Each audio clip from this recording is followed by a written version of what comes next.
আসসালামাইকুম ভিউয়ার্স, তলা ভবনের নতুন একটা সাইডে 2 মাস আগে ভবনের প্রিকাস্ট পাইল ড্রাইভের কাজ শেষ করি। এখন ভবনের পাইল ক্যাপ ঢালাইয়ের প্রস্তুতি চলছে। পাইল ক্যাপ ঢালাইয়ের কি বিষয়ে গুরুত্ব দিতে হয় এবং কলামের রড নিচে কোন স্থান থেকে শুরু করতে হয় এই বিষয়ে আপনাদের সামনে তুলে ধরবো। পাইল ক্যাপ ঢালাইয়ের আগে সুতো বেঁধে গ্রিড লাইন টেনে এরপর শাটার সেট করতে হবে। শাটার সেট করার সময় ওলন দিয়ে শাটার সেট করতে হবে যাতে শাটারের টপ এবং বটম ভার্টিকালে সোজা থাকে। পুরাতন শাটার হলে ভালো করে ঘষে পরিষ্কার করে তারপর শাটার সেট করতে হবে। শাটার সেট করার পরে দুই শাটারের জয়েন্টে এবং শাটারের বটমে যাতে কোনো ফাঁকা বা ছিদ্র না থাকে এই বিষয়গুলো দেখতে হবে। পাইল ক্যাপের বটম জালির রড বাঁধার সময় খেয়াল রাখতে হবে ড্রয়িংয়ে সেন্টার টু সেন্টারের যে মাপ আছে এই মাপ ঠিক থাকবে এবং বটম জালির নিচে রডের কভারিং 3 ইঞ্চি থাকবে। গ্রিড লাইন অনুযায়ী কলামের সেন্টার পজিশন ঠিক রাখার জন্য গ্রিড লাইন থেকে ওলন করে কলামের সেন্টার বা পজিশন ঠিক করতে হবে। পাইল ক্যাপের বটম জালি রড বাঁধা কমপ্লিট হলে বটম জালি রডের উপরেই কলামের রডগুলো সেট করতে হবে।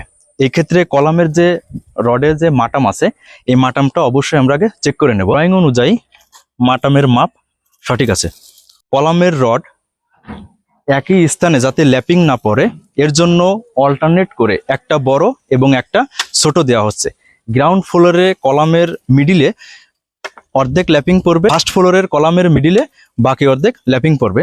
আপনাদের যদি একটু দেখায় যে কলামগুলো সেট করা হচ্ছে প্রত্যেকটা কলাম অল্টারনেট করে একটা বড় এবং একটা ছোট করে সেট করা হচ্ছে। কলামের মেন রড নামানোর ক্ষেত্রে এখানে আমাদের যে রিং আছে রিংটা আগে সেট করতে হবে, এরপর কলামের মেন রডগুলো রিং এর মধ্যে দিয়ে প্রবেশ করতে হবে।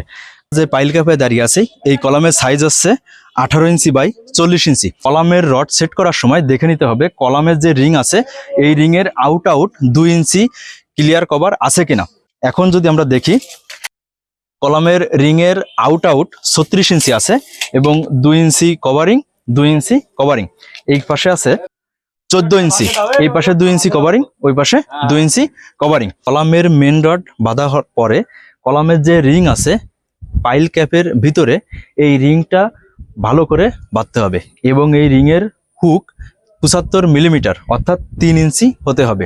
রিংয়ের যে বাঁধনের লেভেলটা এই বাঁধনটা একই লেভেলে হবে। পাইল ক্যাপের টপ জালির রড ড্রয়িংয়ে এখানে দেওয়া আছে 12 মিলিমিটার ডায়া, মেন রড 6 ইঞ্চি পরপর এবং বাইন্ডারও 6 ইঞ্চি পরপর। মাপ দেখার ক্ষেত্রে 3-4টা রড আমরা একসাথে ধরবো। দেখেন এখানে 6, 12, 18, 6, 12, 18, 24 এবং আমাদের সাইডে চারিপাশে ইউবার দেওয়া আছে। ইউবারের মাপ দেওয়া আছে 8 ইঞ্চি পরপর সেন্টার টু সেন্টার। পাইল ক্যাপের শাটারের আউটসাইডে টানাগুলো খুব শক্তভাবে দিতে হবে এবং উপরে শাটারের মুখ টানা শাটারের সাথে ওয়েল্ডিং করে দিতে হবে যাতে কংক্রিট ঢালার সময় এবং ভাইব্রেটরের নজেল ব্যবহার করার সময় তার সরে বা বেঁকে যেতে না পারে। পাইল ক্যাপের শাটার টু শাটার ভিতরের মাপ ঠিক আছে কিনা প্রত্যেকটা পাইল ক্যাপ ভালো করে চেক করে নিতে হবে। এই পাইল ক্যাপের মাপ 6 feet 8 inch by 9 feet 8 inch. 6 feet 8 inch এভাবে দেওয়া আছে 9 ফুট 8 ইঞ্চি। কলামের স্ট্রেট রড ভার্টিকালে যাতে সোজা থাকে এর জন্য উপরে রিং বেঁধে দিতে হবে যাতে কলামের রডগুলো স্ট্রেট থাকে, ভার্টিকালে সোজা থাকে এবং কলামের ভিতরে যে গ্যাপ টু গ্যাপ এই গ্যাপগুলো যেন সঠিক থাকে। কংক্রিট ঢালার সময় কলামের রডগুলো যাতে এদিক ওদিক হেলে না যায় তার জন্য সাইডে সাপোর্ট দিয়ে চারিপাশে কলামের রডগুলো ভার্টিকালে সোজা রাখতে হবে। পাইল ক্যাপের উপরে মেন রডের কলাম বসাতে প্রত্যেকটা কলামের সেন্টার টু সেন্টার অথবা গ্রিড লাইন টু গ্রিড লাইনের মাপ সঠিক আছে কিনা দেখে নিতে হবে। ড্রয়িং অনুযায়ী দুটো কলামের গ্রিড টু গ্রিড বা সেন্টার টু সেন্টারের মাপ দেওয়া আছে 16 ফিট 2 ইঞ্চি। সাইডে মাপ দেওয়ার ক্ষেত্রে আমরা স্টিল টেপ ব্যবহার করব। ফিতে টেপ অনেক ক্ষেত্রে টান দিলে লম্বা হয়ে যায় বা ছিঁড়ে যায়, আমরা সেই ক্ষেত্রে স্টিল টেপ ব্যবহার করার চেষ্টা করব। এখানে আমাদের 0 ধরা আছে এবং এখানে আছে 16 ফিট 2 ইঞ্চি। সুতা বেঁধে গ্রিড লাইন টাঙিয়ে প্রত্যেকটা কলামের সেন্টার টু সেন্টারের মাপ সঠিক আছে কিনা চেক করে নিতে হবে। প্রত্যেকটা কলামের রডে লেবেল টানতে হবে এবং লেবেল টেনে পাইল ক্যাপের হাইট ঠিক আছে কিনা এগুলো চেক করতে হবে। আমাদের পাইল ক্যাপের হাইট আছে 3 ফিট।